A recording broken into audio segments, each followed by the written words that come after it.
grâce n'a pas uniquement qu'une seule fonction, mais la grâce a plusieurs fonctions. Le fait de rester à la première définition de la grâce a rendu les chrétiens paresseux. Le fait de rester à la première définition de la grâce qui est définie comme faveur imméritée a rendu le corps de Christ paresseux. Pourquoi? Parce que beaucoup de chrétiens veulent s'asseoir et recevoir tout de Dieu. Hello famille, j'espère que vous allez bien par la grâce de Dieu. Évangéliste Bakayoko, fils du révérend apôtre Keke Nyaba. En ce jour, Dieu nous fera grâce en ce qui concerne quelque chose. Et le thème c'est que faire pour que la faveur de l'Éternel soit sur ma vie. C'est pourquoi j'aimerais te dire à toi qui me suis de t'abonner, de liker, de partager, de commenter, d'activer la cloche de notification pour ne rater aucune des vidéos qui seront diffusées ici. Donc, que faire pour que la faveur de l'Éternel soit sur notre vie? Nous allons comprendre beaucoup de choses. Ce thème-là est bienvenu pour toi qui veux voir des choses ressusciter dans ta vie, pour toi qui veux voir des grâces de Dieu se manifester dans ta vie. Que faire pour que la faveur de Dieu soit sur notre vie? Dans ce grand thème, nous allons voir beaucoup de choses. Nous allons d'abord comprendre qu'est-ce que la grâce ou bien qu'est-ce que la faveur. Et après, par la suite, nous allons voir maintenant les différentes fonctions de la grâce. Et par la suite encore, nous allons voir qu'est-ce que maintenant il faut faire pour que cette grâce-là vienne vers nous. Donc, pour toi qui me suis, reste scotché parce que le Seigneur va nous faire grâce. Que faire pour que la faveur de l'Éternel soit sur notre vie? Ce thème-là ici, c'est un thème très intéressant parce que ce thème-là parle de quelque chose de très spécial. Ce thème-là nous parle de la faveur qui est égale à la grâce. Il faudrait comprendre dans tout son essence qu'est-ce que la faveur, qu'est-ce que la grâce avant de rentrer dans le vif du sujet. Vous savez, on ne peut pas entrer en profondeur d'un thème donné sans toutefois comprendre d'abord ce thème-là. Qu'est-ce que ce thème-là veut dire? C'est pourquoi je vais partager en premier lieu avec vous la définition de ce mot-là qu'on appelle la grâce ou bien qu'on appelle la faveur. Vous allez savoir avec moi que la faveur a plusieurs définitions selon l'origine, c'est-à-dire selon l'origine hébraïque et le dictionnaire. Le dictionnaire nous donne de manière élargie encore la définition de ce que c'est que la faveur ou la grâce. Mais avant d'entrer dans le vif encore du sujet proprement dit, on va comprendre quelque chose en ce qui concerne le thème parce que ça me dérange beaucoup. Quand on analyse le thème, on a l'impression qu'il y a quelque chose qui cloche ici. Regardez quelque chose. On dit que faire pour que et encore la faveur de Dieu. À ce que je sache de la définition de ce que c'est que la faveur de manière générale, c'est ce qu'on dit que la faveur signifie la faveur imméritée, c'est-à-dire c'est une grâce imméritée, ce qu'on ne mérite pas.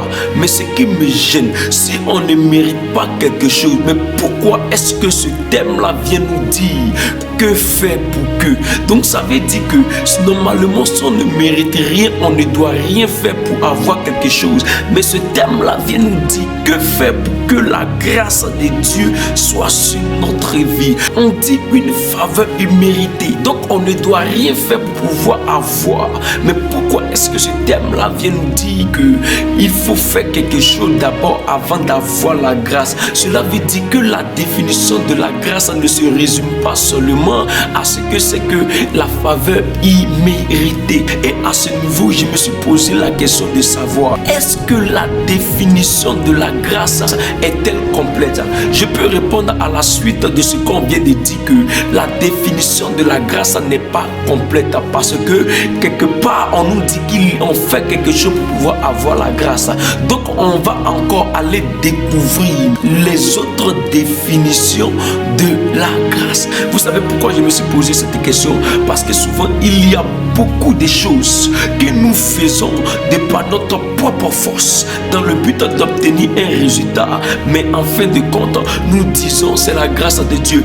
Malgré qu'on travaille, il y a beaucoup beaucoup de choses. C'est-à-dire, qu'on fait, c'est-à-dire, tu peux travailler de tes propres forces, avec tout ce que tu peux, de ton énergie. Mais à la suite de ce travail-là, le mot qui sort, tu dis que c'est la grâce de Dieu. Pourtant, si c'est la grâce de Dieu, de par la définition générale, on nous dit que la grâce, c'est une faveur imméritée. Si vraiment la définition était limitée simplement à là, normalement, après avoir fini de travailler avec tes propres forces, tu ne dois plus dire c'est la grâce de Dieu. Mais si tu as dit c'est la grâce de Dieu, c'est parce que encore il y a une définition encore de la grâce qu'on doit savoir. Du coup, on voit qu'au niveau de la grâce, il y a beaucoup de choses à savoir. Passons maintenant à l'étymologie de ce mot-là, la grâce. Qu'est-ce que la grâce veut dire de manière étymologique? La grâce veut dire en latin gratia. Le mot gratia veut dire reconnaissance qu'on obtient de quelqu'un. Pourtant, du point de vue de la reconnaissance c'est l'expression de la gratitude vis-à-vis de quelqu'un après un acte favorable. On ne peut pas parler de la reconnaissance sans parler de quelque chose qui a été fait. C'est pas possible.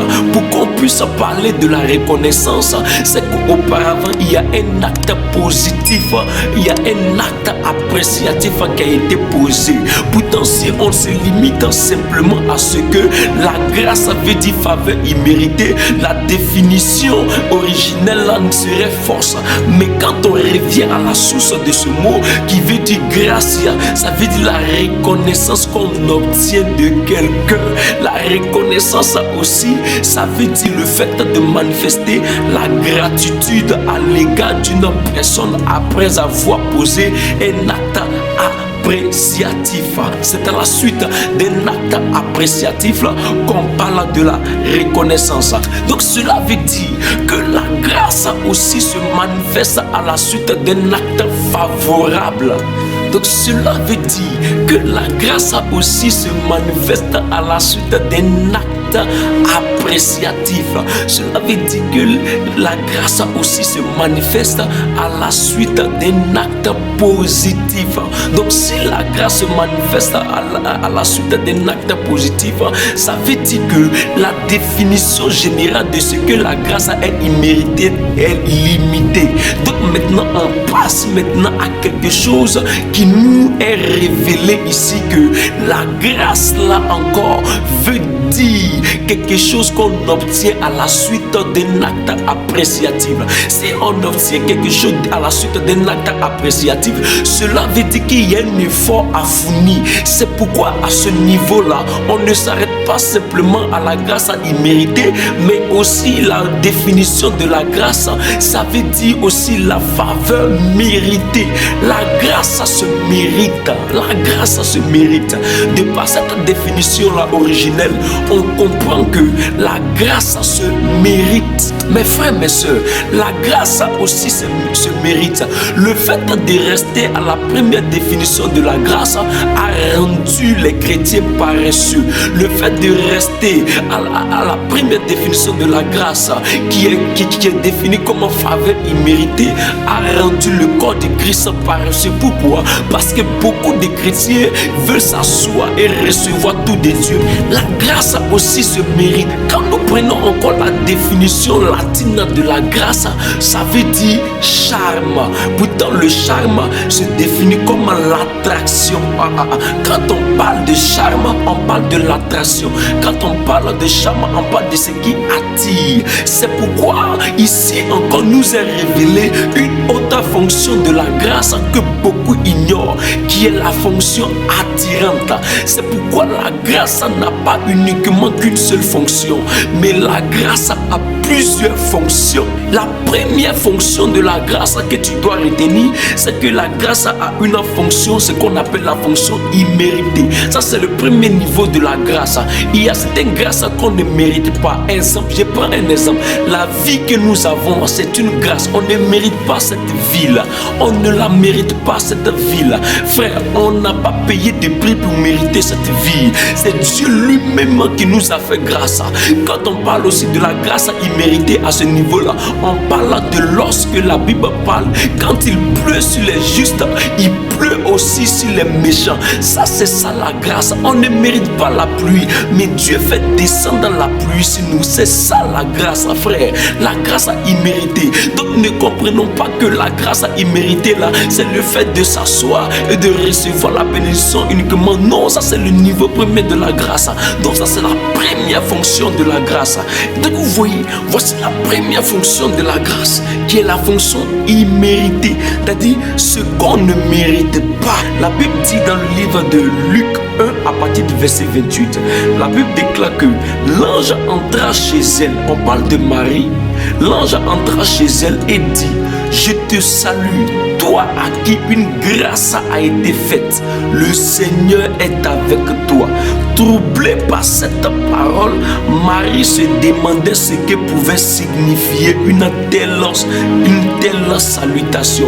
Ce qui prouve que ici la grâce est une grâce imméritée, c'est l'acte qui a suivi après que l'ange ait fini de se prononcer, de saluer Marie. La Bible déclare au verset suivant que Marie a été troublée parce qu'elle ne mérite pas de recevoir une telle salutation. C'est pourquoi elle était troublée, elle se posait la question de savoir, mais qu'est-ce que signifiait cette salutation-là? On parle de la grâce imméritée, frère. Marie n'a pas mérité. Un matin, elle s'est levée, Dieu dit l'ange: ange, va chez Marie, dis-lui que je vais passer par elle pour que je puisse venir dans ce monde. Donc ici, on parle aussi de la grâce imméritée. Dieu se lève un jour et il dit ceci: ange, va chez elle, dis-lui que je vais passer par elle pour pouvoir venir dans ce monde. Elle-même, elle était troublée. Et le trouble est le signe que cette grâce, la Marie ne méritait pas. Est-ce que quelqu'un me comprend? La deuxième fonction de la grâce que tu dois savoir, c'est ce qu'on appelle la grâce attirante. Ce qu'on appelle la fonction attirante de la grâce. De par la définition latine, la grâce veut dire charme. Quand on parle de charme, on parle de l'attraction. C'est pourquoi la grâce aussi s'attire. Je vais vous prouver que de manière cachée, que Marie a eu à poser quelques actions pour que aussi la grâce puisse être activée dans sa vie. Elle a activé certaines choses qu'elle-même elle ignorait pour que Dieu, le Seigneur, se souvienne d'elle. Tu dois savoir que la grâce se provoque. La grâce qui veut dire charme est attirante par nos bonnes œuvres quand on pose. Frère et soeur, si tu veux que Dieu tisse ses regards vers toi, tu es obligé de poser de bonnes actions pour que le Seigneur se manifeste. Je vais vous révéler quelques actions que Marie a eu à poser sans qu'elle-même ne se rende compte pour que le Seigneur puisse la visiter. L'une des choses qui a poussé Dieu à tirer sa faveur, ses regards sur Marie, c'est la virginité de Marie. La Bible déclare qu'elle s'est préservée.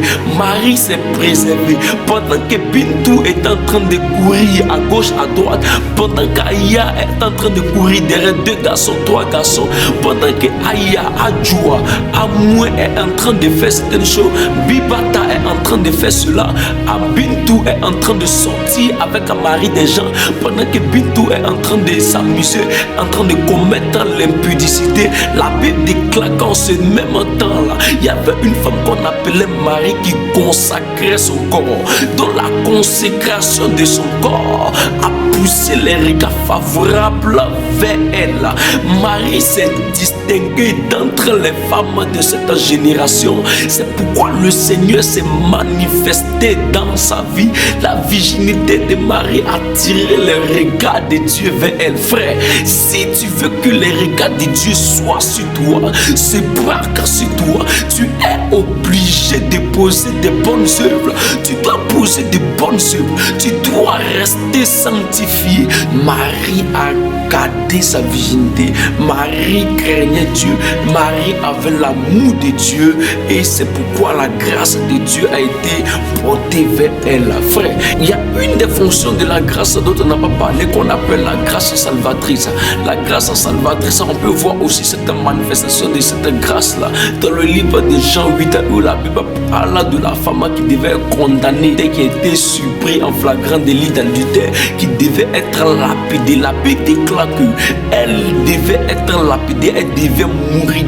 Mais en cet instant-là, Dieu s'est manifesté, Dieu a manifesté son amour.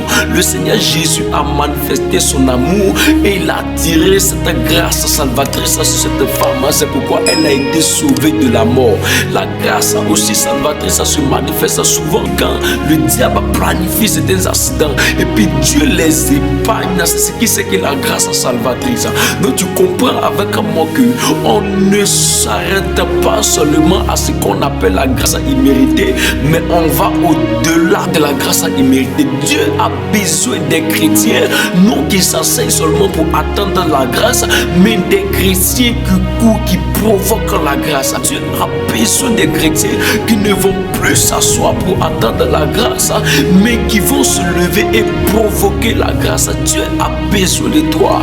À partir d'aujourd'hui, toi qui comprends ce message, tu dois comprendre que tu fais partie de cette génération que Dieu a besoin pour manifester sa grâce. Frère, tu ne dois plus t'asseoir pour attendre la grâce de Dieu arriver vers toi, mais c'est toi maintenant, tu dois te lever pour manifester, pour provoquer cette grâce-là par tes bonnes yeux.